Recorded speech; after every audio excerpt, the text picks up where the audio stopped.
il y avait aussi, évidemment, il y a toujours des points négatifs. J'avais déjà un peu introduit le fait que je trouve que la défense reste toujours trop secondaire. Mais bon, ça c'est un autre débat.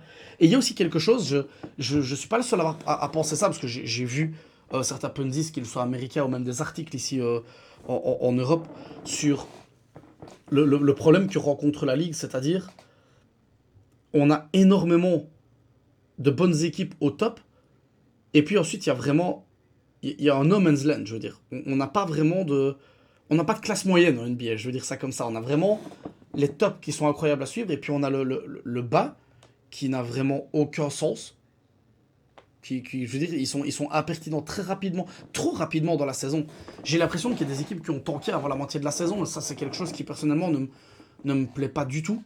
Je sais pas du tout ce que vous en pensez, mais ça me semble assez évident. Ça fausse un peu la compétition. On va déjà chercher le pic. J'ai parlé de ça récemment dans le live précédent que j'ai fait sur la NBA, où simplement on a des équipes qui tankent très rapidement, qui ne représentent rien, qui jouent pour rien, donc ça fausse un peu la compétition. C'est pas du tout agréable à regarder. Et c'est pas digne du meilleur championnat de basket du monde. Ça c'est quelque chose qui me dérange fortement, on en a déjà parlé. Je pense que la Ligue va vraiment faire quelque chose à propos du tanking, parce que bah, ça peut plus durer, c'est pas possible. Et au-delà du tanking, je sais qu'on avait parlé aussi euh, du fait que les joueurs s'économisent. Load management, pardon, ça ne me revenait pas. Donc on a parlé du load management, du fait qu'on économise. Je ne sais pas si vous avez un peu regardé, juste au moins jeté un coup d'œil de loi à la dernière journée de saison régulière de la NBA. Les gars, bordel, c'est quoi ce cirque? C'est la plus grande ligue du monde, c'est le dernier match. Il y a des gens qui célèbrent et on voit des équipes qui ont mis 70% de leur équipe sur le banc. J'exagère à peine. Regardez le banc d'OKC. Il y a une photo où on les voit en train de se marrer, mais moi ça m'a pas fait rire une seule seconde. Je comprends qu'il y ait plus important. Je veux bien tout ce qu'on veut. Mais si on commence à éliminer des matchs comme ça, on respecte plus le sport, on respecte plus le jeu, on respecte plus les fans, on respecte plus rien en fait. Je suis content qu'on se batte contre le load management parce que c'est vrai que ça devenait un peu compliqué. Je suis content qu'on trouve une raison pour le tanking, mais les gars, ça la fout mal. En tout cas, ça donne une image absolument dégueulasse du sport.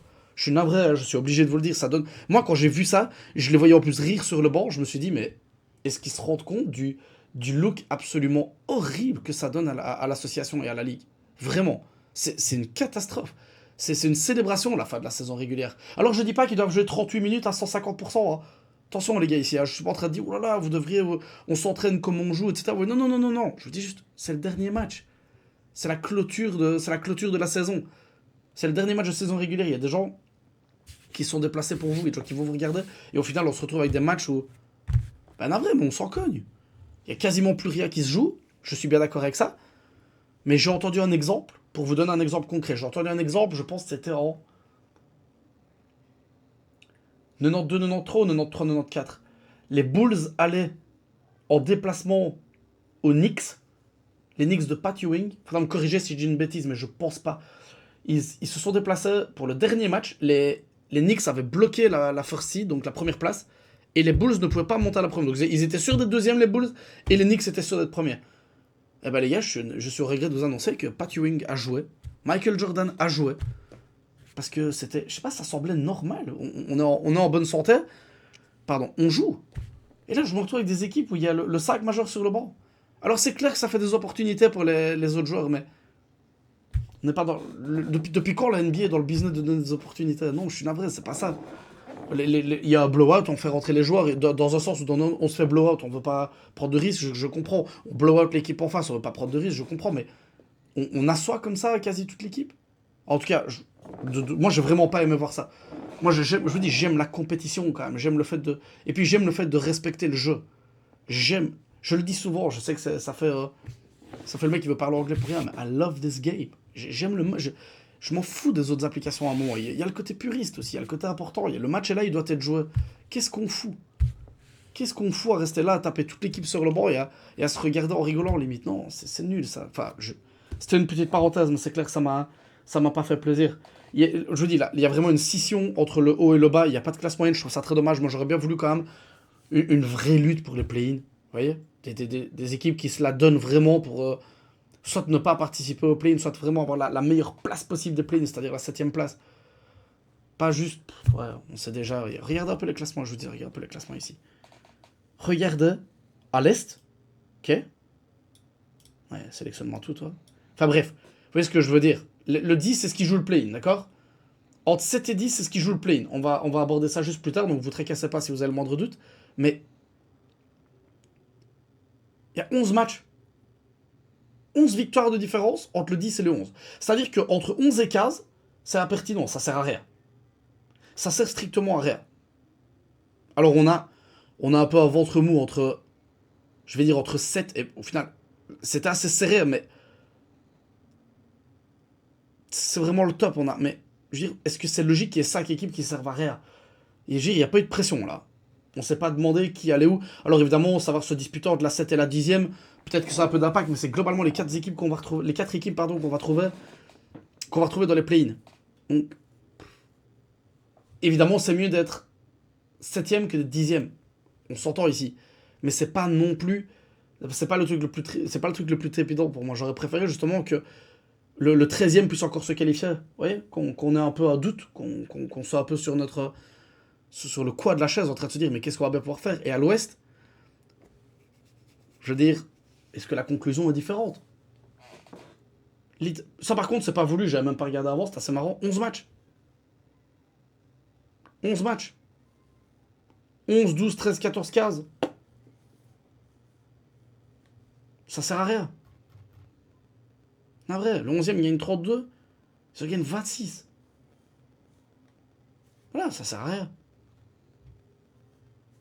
Je suis navré. Alors, il y a des fortunes diverses, hein, je suis d'accord. Il y a des équipes qui ont peut-être tradé un joueur pour restart la franchise parce que ça s'est pas bien passé.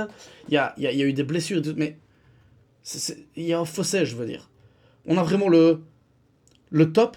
On a quand même vraiment 4 matchs de différence. Et encore, c'est parce que Minnesota, en fin de saison, s'est fait un petit peu peur, je veux dire, mais on a 4 matchs, donc les playoffs, on est vraiment sûr. Et encore, on a les 52, et je pense que Minnesota a perdu Ant Edwards de longtemps, sinon on serait pas à 49, on serait un peu plus. Donc je veux dire, il y a vraiment les 6, et là c'était pareil.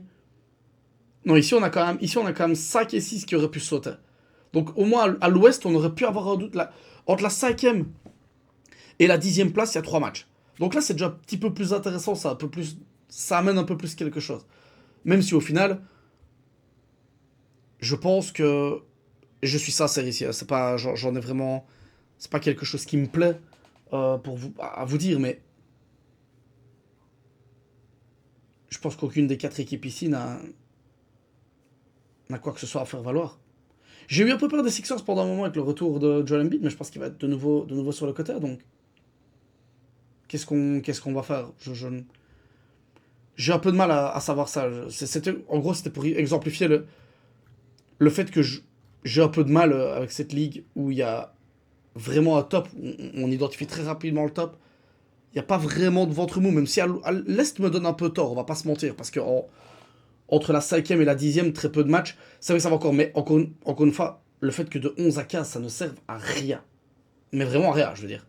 Alors, d'aucuns pourront me dire, oui, mais euh, avant, il y avait que le 8e qui était qualifié, donc on s'en foutait. C'est vrai, mais en général, j'ai quand même des bons souvenirs de saison où jusqu'à l'avant-dernier match, jusqu'au dernier match, on savait pas qui allait être 8e, et il y avait vraiment une lutte pour cette 8e, cette 7e place, parce qu'elle était qualificative, justement. Il y avait vraiment cette lutte. Cette année, je l'ai même pas ressenti.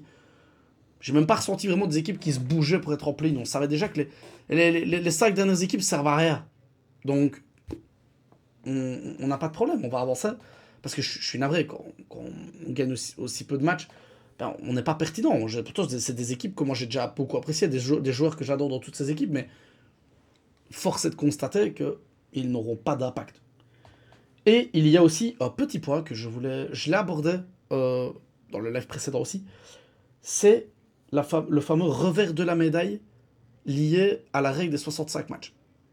Et ça va préfacer la suite du contenu du jour. Mais en gros, il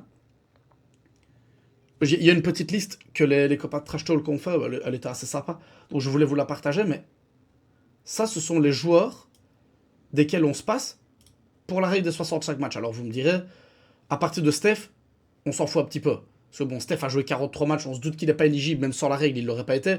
Giannis, qui est un joueur fabuleux, mais bon, encore une fois cette année, il a eu du mal à rester sur le terrain, soit parce qu'il était pas mal blessé, soit parce que son équipe avait tellement envie de tanker qu'il voulait pas le mettre sur le terrain alors qu'il était en bonne santé. Je sais pas si vous avez vu ça, mais c'est lunaire. Giannis nous explique, je suis en bonne santé, je peux jouer, Mais comme il n'y a plus rien à jouer pour les Bucks, je vais te vous le montrer, qui sont 11e et qui n'ont servi à rien cette saison en termes de classement réel et d'enjeu dans la ligue. Mais les Bucks ont dit ouais non, tu vas pas jouer en fait. Parce que ça les intéresse beaucoup plus de perdre, parce qu'ils ont plus de chances de... Vous comprenez? On va pas jouer quelque chose et prendre le risque de se qualifier pour les play-in. Non, non, non, non, on va rester 11e et on aura peut-être plus de chances d'avoir un pic intéressant, même si je ne sais même pas s'ils ont un first round cette année, les Bucks.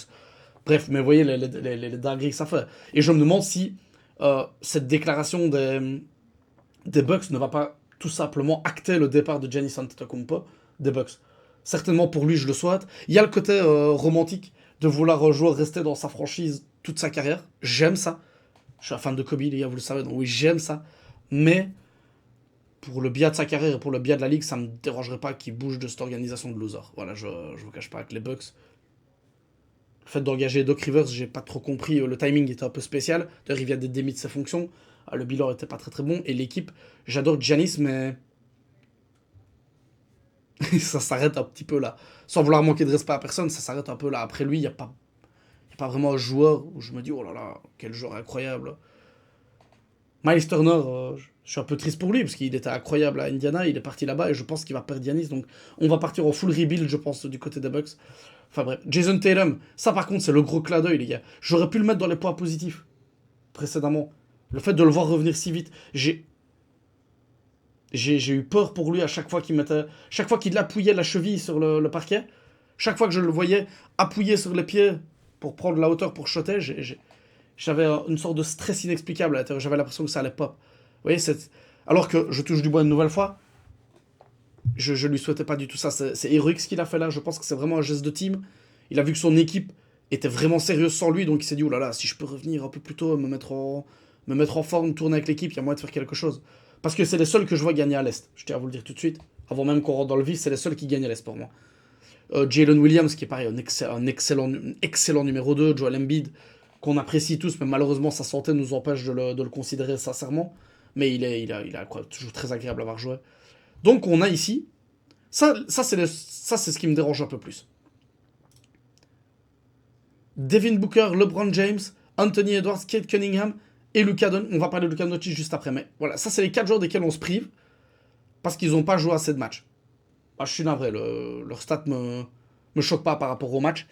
Et c'est vrai que pour LeBron, c'est aussi un point positif, mais je voulais pas en faire trop sur les Lakers, sinon je pense qu'on va finir par me le reprocher à juste titre. Mais le fait que ce mec, avec sa carrière et la reconnaissance qu'il a dans la ligue et tous les records qu'il a dans son bag, le fait qu'il ait été capable de devenir la troisième option consciemment, de faire ce choix-là, d'en discuter avec le staff, avec les joueurs et de rendre les Lakers pertinents, ce qu'ils n'étaient pas avant ça, à mon sens, c'était vraiment un gros plaisir. Et je pense sincèrement que certains journalistes et certains votants, en tout cas pour les trophées collectifs, parce qu'en individuel, il va regagner cette année.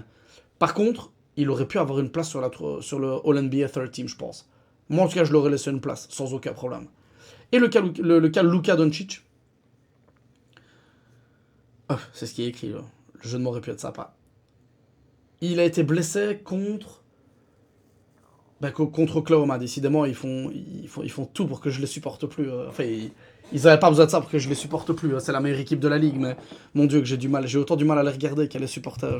Et je pense. Enfin, je garde ça après, on va parler de ça, mais j'ai vraiment, vraiment un trop plat du Thunder, les gars. Ça, c'est clair et net. J'ai vraiment énormément de mal. Et leur photo, avoir les joueurs assis sur le banc en train de se marrer quand ils ont fait s'asseoir toute l'équipe. J'ai vraiment du mal. Après, j'essaie d'être objectif. Hein, toujours. Meilleure équipe de la ligue.